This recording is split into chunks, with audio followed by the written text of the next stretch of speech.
Hello, today I'm going to be talking to you about how fashion has changed over the decades. So first let's talk about what fashion means. Fashion is something that how you express yourself through outside materialistic things. So it's what clothes you wear, what shoes you wear, how you fix your hair, how your makeup's going to look. And in each decade it's completely different. So in the 20s it was the flapper girls with the little flapper dresses and small high heels, and the men in the pinstripe suits. And then in the 50s it was girls in pool dresses and guys in jeans that were rolled up with a white t-shirt. And then you have the 90s, the grunge looks and the preppy kids with windbreakers and scrunchies. And in each year it's different. And style is just something how to show people who you are. And so through this it changes, and it's because of people who are wealthy and like upperclassmen, celebrities, and this is how fashion gets started, is because of them. Fashion comes from them because they have their designers who get paid a lot to show them and make them famous.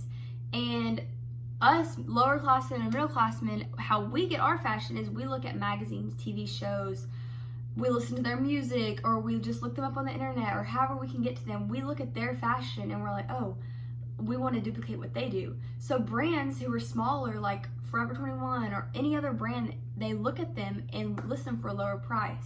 So then we buy them and we want to look like them, and that becomes the new fashion for that year or decade or era, whatever you want to call it. And this comes so often that it just creates a new name for each decade. So right now we are in the mashup decade, and that is where we took all the 1900s and we've mixed them into one decade. We can wear our Doc Martens with our scrunchie, or we can wear our Converse with our leather jacket and still it be the 2000s and you're not trying to look like you're in the 80s. Like, we can wear whatever we want right now and it be okay. And in each decade it's like this. Like the 70s were the me decade, because everything with politics was going on and they didn't care about that. They wanted to focus on themselves. So they just put past all the politics and were like, this is what I want to wear, this is what I want to look like. And they didn't care about any of that. They lived in the moment and lived who they were. So that's where the hippies come from, because they didn't care about anything else except for themselves. And then we have many other decades, and the list goes on, and each decade has their own name. And fashion is something that keeps everyone unique, and it keeps them who they are. And without fashion, all of us are just copiers, and we just all want to look the exact same, and we might as well all wear a uniform.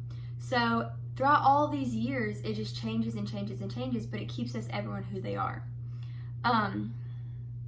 Fashion's going to continue to change over the decades, so each decade's going to be completely different, which is awesome, and I want it to be that way, and as you all should. So with this being said, each year, it doesn't matter how much fashion's going to change, it's going to change regardless of whether you like it or not. So instead of, oh, I want to look like this person, I want to do this, just figure out what you want to wear and feel confident in it, because no matter what you wear, it's going to change and you could be the next trend. So thank you for all watching my video, and I hope all of y'all have a fun and unique fashion sense.